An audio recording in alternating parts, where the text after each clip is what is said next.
Le 23 janvier 2025, à l'hôpital de district de Lokbaba, plusieurs membres d'une famille ont été interpellés à la suite de la controverse suscitée par le décès des triplés dans cet établissement. 5 jours plus tard, 2 d'entre eux restent toujours en détention à la brigade territoriale de Dogbon, accusés d'actes de violence envers l'hôpital de Lokbaba. La société civile qualifie cette détention d'inacceptable, affirmant qu'elle ne fait qu'aggraver la souffrance déjà éprouvée par la famille.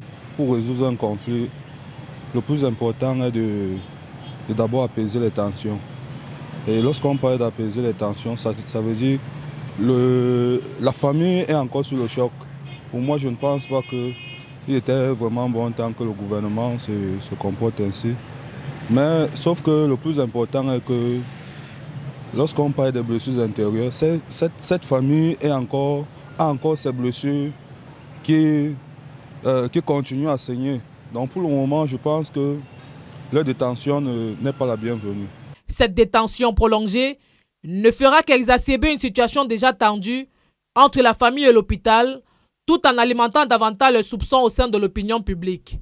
Pour les acteurs de la société civile, l'image du système de santé camerounais a été gravement ternie par le décès de ces nouveau-nés placés dans des cartons faute de couveuse. Pour moi, c'est plus mieux d'aller sur la table du dialogue afin que les deux familles, je veux dire ça, c'est les deux familles, puisque quand on parle de l'État, il ne s'agit pas d'un individu qui vient d'ailleurs, mais c'est toujours, disons que le gouvernement.